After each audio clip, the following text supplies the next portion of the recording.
Amados, hoy día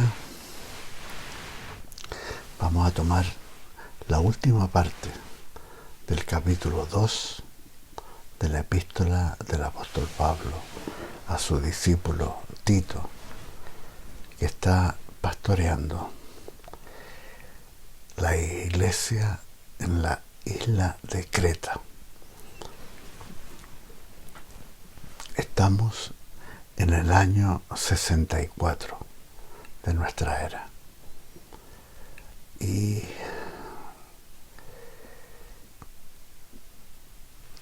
comencemos con una pequeña oración este tiempo.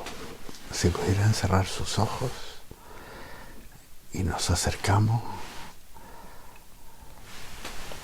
a nuestro Dios y Salvador Jesucristo.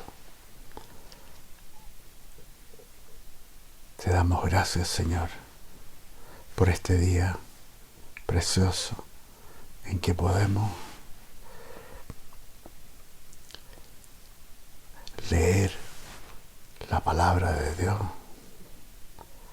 pidiendo al Espíritu Santo que nos guíe, que nos dé conocimiento, entendimiento y revelación de Jesucristo. Gracias, Señor, te damos, y todo lo que hoy día hagamos, te pedimos, Señor, que sea para gloria de nuestro Padre Celestial. En el nombre de Jesús. Amén. Leemos entonces esta escritura que aparece en el capítulo 2, versículo 13. Y al igual de los creyentes del siglo I en la isla de Creta, nosotros también, donde estamos en estos últimos tiempos del siglo XXI, aguardamos la esperanza bienaventurada y la manifestación gloriosa de nuestro gran Dios y Salvador Jesucristo. Aunque en el siglo I, con la persecución imperial a los cristianos y la irrupción de Nerón como emperador, y que era considerado por los creyentes como la encarnación del anticristo, muchos entonces anhelaban la venida del Señor y el arrebatamiento de su iglesia, y consideraban esto como algo inminente. Sin embargo, aún debían cumplirse muchas profecías referentes a la expansión del Evangelio a las naciones gentiles, como asimismo profecías relativas a la diáspora del pueblo judío por todo el mundo, el gran sufrimiento de la nación, así como el retorno de los judíos a su tierra prometida, la restauración misma de la tierra asolada, como profetiza Ezequiel en el capítulo 36, y la restauración de Israel y el retorno de los judíos desde las naciones a la Eretz, como dice el hebreo, a la tierra santa, lo cual tuvo un hito importante. El 14 de mayo de 1948, cuando oficialmente David Ben Gurión proclama la declaración de existencia del Estado de Israel, un hecho de enorme significado profético y que apunta hacia el fin de lo que Jesús llamó la edad de los gentiles, la restauración de Jerusalén como la capital del Estado israelí, el establecimiento de un gobierno que en un tiempo no tan lejano pactará con el gobernante mundial descrito en la palabra en 2 de Tesalonicenses capítulo 2 como el hijo de perdición, el anticristo. Y les tocará vivir a los judíos la abominación desoladora profetizada por Daniel, como asimismo el genocidio más intenso de toda la historia de la nación judía, y durante el cual la palabra nos advierte en Apocalipsis que 2/3 perecerán. La restauración de Israel en 1948 es el hecho más importante que ha ocurrido en esta generación de los últimos tiempos.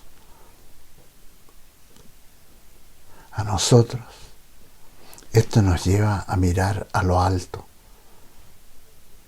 conscientes que esto nos indica que estamos a las puertas de la venida de Cristo por su iglesia. Esta es la esperanza bienaventurada que menciona Pablo a Tito. Enseguida, bajo la iluminación del Espíritu Santo, el apóstol, en una frase, resume el cometido de nuestro gran Dios y Salvador, Jesucristo. Cuando en el versículo 14 escribe: Él se dio a sí mismo por nosotros para redimirnos de toda maldad y purificar para sí un pueblo propio, celoso de buenas obras. Esto habla y exhorta y reprende con toda autoridad. Nadie te menosprecie. El siervo de Dios, como Tito, es portavoz de Dios, es heraldo de su palabra, de su evangelio.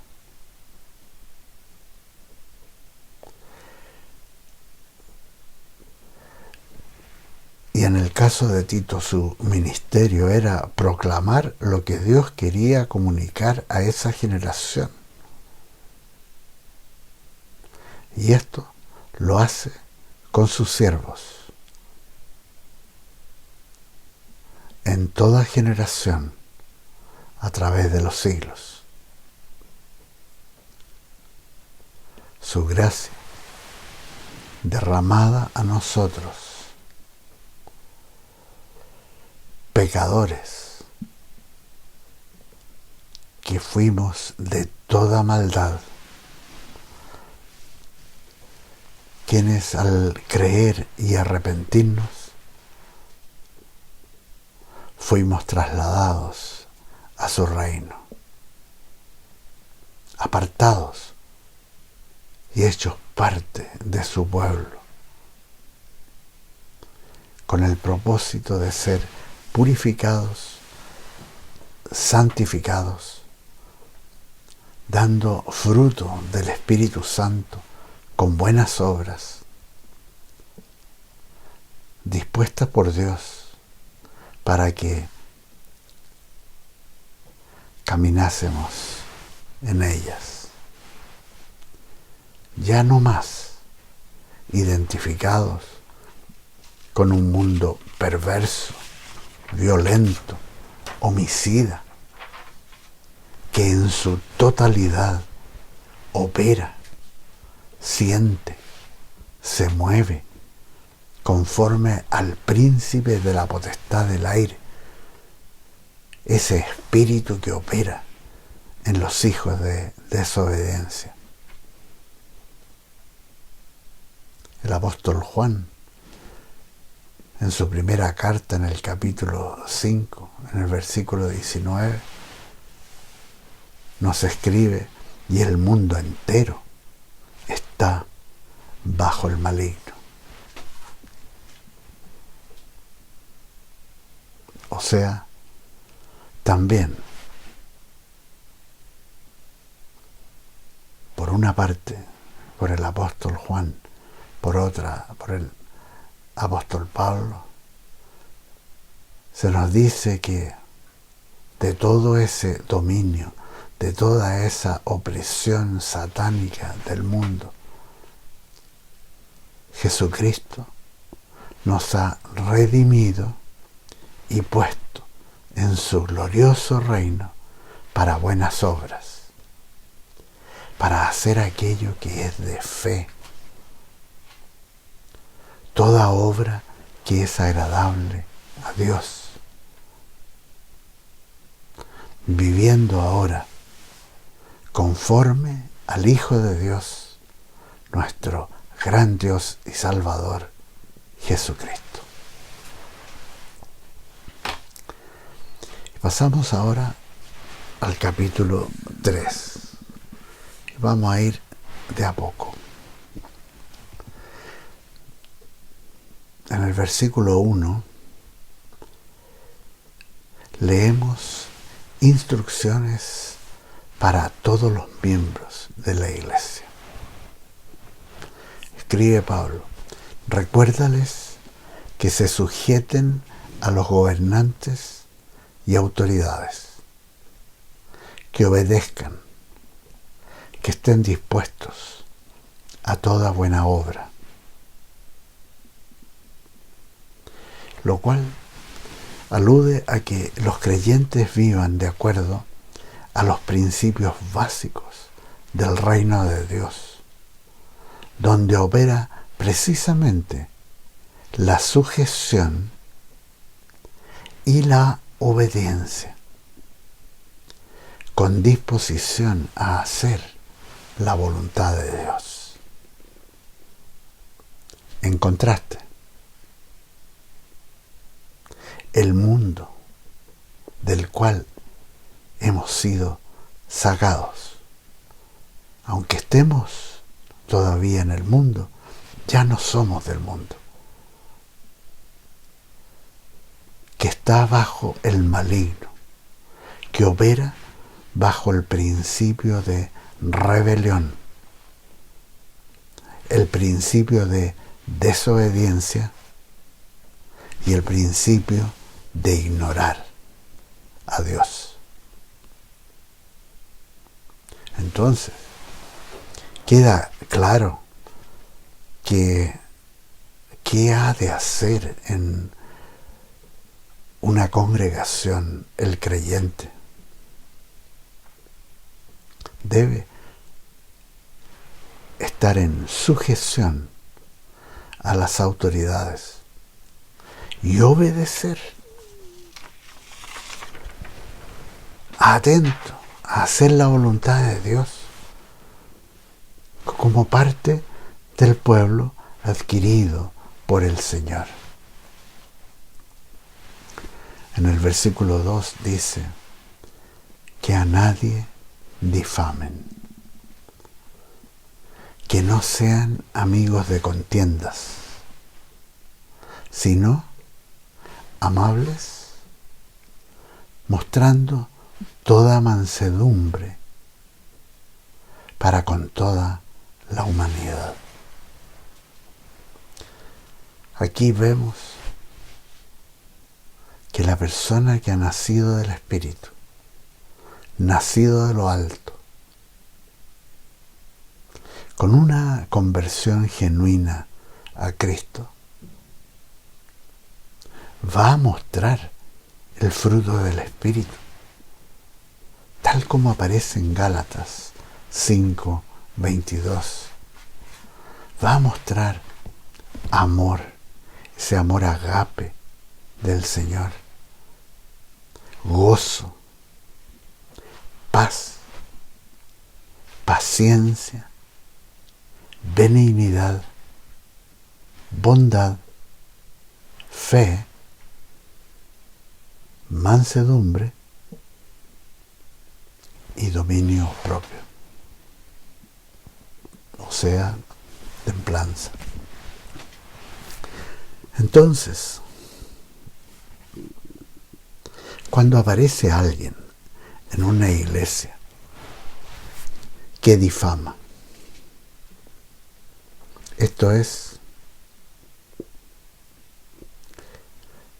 desacreditar a alguien por palabra o por escrito, publicando algo contra su buena opinión y fama, como dice la Real Academia. O alguno que es amigo de contiendas. Entonces,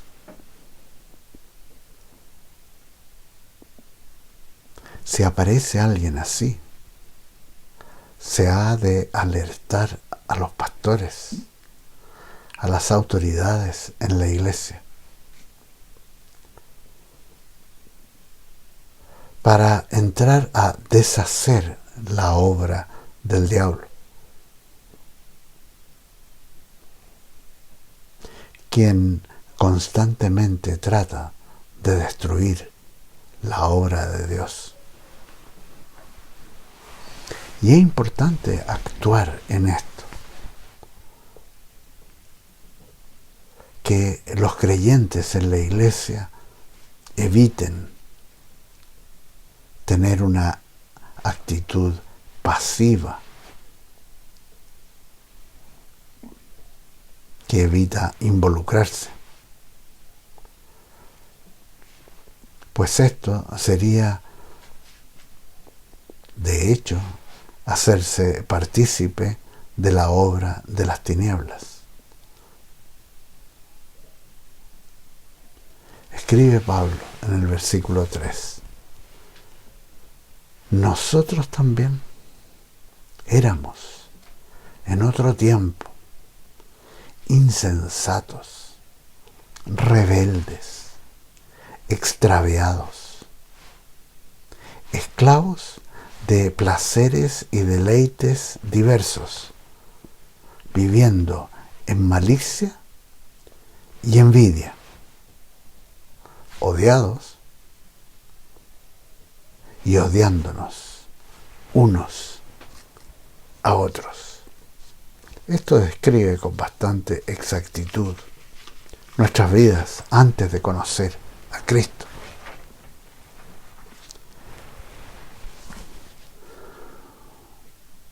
Y leemos del versículo 4 al 7. Pero cuando se manifestó la bondad de Dios nuestro Salvador y su amor para con la humanidad, nos salvó, no por obras de justicia que nosotros hubiéramos hecho, sino por su misericordia, por el lavamiento de la regeneración y por la renovación en el Espíritu Santo, el cual derramó en nosotros abundantemente por Jesucristo, nuestro Salvador, para que, justificados por su gracia, llegáramos a ser herederos conforme a la esperanza de la vida eterna. Es bastante lo que nos manifiesta este pasaje. En su misericordia, Dios no ejecutó la sentencia de su justicia por nuestro pecado, sino que, extendiendo misericordia, nos salvó. Queda claro que nos salvó por su gracia, por medio de la fe,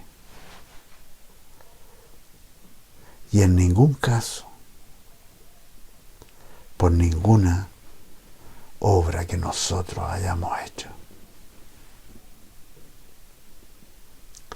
Enseguida alude a la salvación como el lavamiento de la regeneración, en lo que muchos eruditos reconocen el bautismo en agua, en tanto que la renovación en el Espíritu Santo reconocen al bautismo en el Espíritu Santo. Y nuevamente, Pablo en esta epístola a Tito testifica de Jesucristo, nuestro Salvador. Jesucristo, nuestro Dios.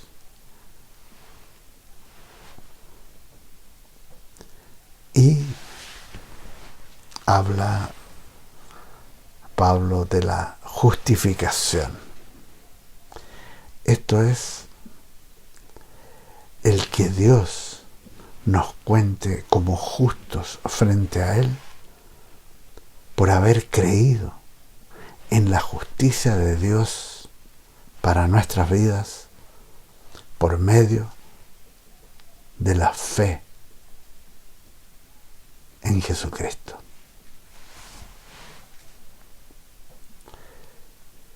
Y que ahora somos herederos suyos, conforme a la esperanza de la vida eterna, lo cual es una gran certeza dada por el Espíritu Santo a nuestro espíritu. Precioso, ya no vivimos conforme a los principios de rebelión en el cual vivimos en el mundo antes de la salvación, sino que ahora vivimos en sujeción a Dios, en sujeción a las autoridades puestas por Dios y siendo obedientes como ciudadanos del reino celestial.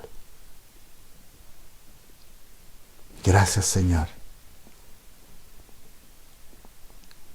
que podemos vivir así, que aunque estamos en este mundo, ya no somos de este mundo. Ahora somos de Jesucristo, nuestro gran Dios y Salvador. Gracias, Señor.